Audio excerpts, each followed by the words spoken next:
Hello and welcome back to the show. Today we're going to do one of my quick and more or less unedited early in the week videos. I like doing these now, and I'm here at my favourite tree stump near me.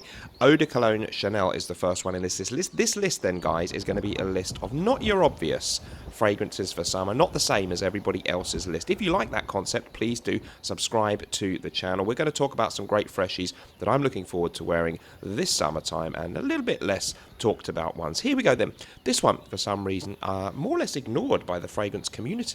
This is Chanel's Eau de Cologne, 2007 release from perfumer Olivier Polge. Quite expensive. I think a 50ml of this is, 75ml is £160, and there's a larger size too. Bit better value per mil, but never mind the price. If you've got the money, you will be treated to a fantastic rendition of the classic Eau de Cologne. Lemon, bergamot, neroli, petitgrain, green notes, musk and tonka are just some of the key players with this one, and it really is an exquisite concoction. If you're looking for something like 4711 or maybe Guerlain's Eau de Cologne Imperial, which does give this a run for its money, but in the highest possible quality in terms of the ingredients in Chanel Eau de Cologne, just great to refresh with on a hot summer's day. Let's move on to the next one, and here it comes. Agua Brava from Puig, much more affordable. I found a £15 price for a 200ml splash. Mine, I think it's 100 or 100 something sprayer.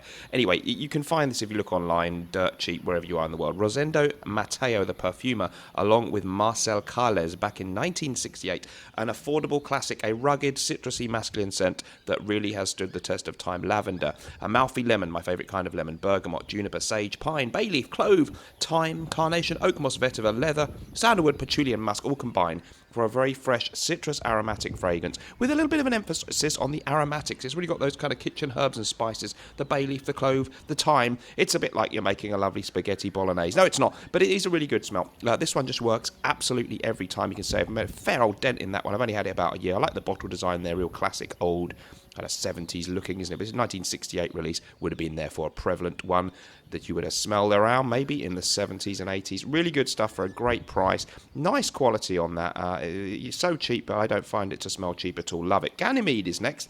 This is from the house whose name I keep pronouncing wrongly. Marc Antoine Barua, I hope. Okay, what a great fragrance this is. Not everyone is. Somebody had to go at me and said, "Oh no, not you too," for liking this one. Only one I've got from the house. Thanks to Mr. Clean for my live stream for recommending it. 30ml bottle I've got there, £90, and you can get 100ml for 170, which is much better value per mil. I've got the smaller one. It really is good stuff, and it lasts really well actually for a freshie. Something a bit unique about this 2019 release from the indie niche type house, or well, I don't know if they're indie niche, a smaller niche brand. Mineral notes: saffron, suede, violet leaf, immortelle, Italian mandarin, and Chinese osmanthus. My favourite kind of osmanthus. Bulgarian osmanthus, forget it. Chinese osmanthus, now you're talking. So this one has a really fresh kind of fruit salad thing with the mandarin, that kind of juicy citrus, almost a sweet form of citrus, a fruit salad melange, as Max Forty would say. And then there's a hint of some kind of subtle exoticism coming from the immortelle, and a great longevity and tenacity on this one. Really, really good stuff. Highly recommended. Ganymede. Now we're going to move on. Gravitas Essentia from my brand, Norton, or our brand, Norton and Wilson. We have now the flanker to the acclaimed Gravitas, and this one is an absolute stunner. We've taken the original Gravitas formula with its classic citrus, fougere, formula with lavender, with oak moss, with citruses in the top, with patchouli and a bit of vanilla. And we've added into that one mint, artemisia and bay leaf. And by doing so, we've sort of lifted up and elevated the prominence of the citrus opening accords too, and dialed down the vanilla. So it's a fresher cousin to Gravitas and all year round, where this one has a great feel for spring and summer. I'd wear it all year round, but it's really, really refreshing, long lasting, and the quality amazing. Our perfumer John Stephen has absolutely done an incredible job. I guess the latest ones are always your favourite, but that is our latest release, and it is currently my favourite. Follow the link down there in the description to get your bottle. Next one, Mucalat from Montel. By the way, guys, don't forget, please go to myfragrancesamples.com for your fragrance samples in the USA and Canada. There is a link in the description. Amazing range of designer and niche scents. I really do advocate these guys. You can trust them. Okay, so Montel, Mucalat. Weird choice for the summer. Don't always think it has to be citrus for the summer. This one has a bizarre note listing consisting of strawberry, vanilla, musk, Peruvian Peru balsam and almonds. Okay, so you get this really kind of it smells like scented erasers that used to smell of candies or sweeties when you grew up, and somehow that actually works because it's kind of a fresh sweetie, fresh candy kind of smell, and I really like it. So Montel Mucalat Beast Mode, £88. Don't be afraid. I found that online, £88, 2008 release. Don't be afraid to wear that in the summer. I took it on a summer holiday once, loved it by the pool, and the performance is nuclear. It's really good.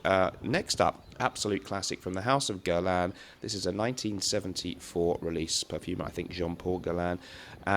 What a great citrus aromatic. This is sort of Guerlain's answer to things like Dior's Eau Sauvage from 1966. A citrus aromatic which I've made a huge dent in, I've used a lot, and it opens up with your usual bright lemons and bergamot and neroli type stuff. Then in the mid again you've got quite a rugged mixture of kind of herbal aromatic accords in there, vetiver in the base and crisp white woods in the base basically. Absolutely stunning quality and a great alternative to things like YSL Pour-Homme from 1971 or the aforementioned Dior Eau Sauvage. You can still buy that for under £60 in the UK for 100ml, is it 125ml? Great value. Next, wristwatch time. I'm giving you Fragrances Plus on the Mr. Smelly channel. It's Fragrances Plus nowadays. Mido or Mido Commander. Swiss-made watch, this one. Either from the 70s or 80s, I'm not totally sure. It is clearly somewhat of an homage to the Rolex Datejust, but with a character all of its own. I love the champagne dial and the gold-coloured bezel. It's not going to be solid gold, it might be plated with gold. I picked it up online, obviously second-hand on eBay, about £300 or just under, and it's a great automatic watch. I love the bracelet design, which is similar to the Rolex-style presidential bracelet, but has a certain je ne sais quoi all of its own, really kind of velvety, buttery feel to that bracelet. And I love the dial design and the logo, the Mido logo there in that very nice kind of handwriting type font. I love what they've done there, and I really enjoy this one. Just a tad bigger than your Rolexes of that era, the Datejusts or even Day Dates. They were 36mm. This a little bit chunky there at 37mm and has a certain wrist presence that we can hopefully see there on the camera. I really enjoy wearing this one of my less fancy pants watches, but I love it. So folks, let me know if you enjoyed the video. Please do subscribe if you did, or even if you didn't, who knows, the next one might be better.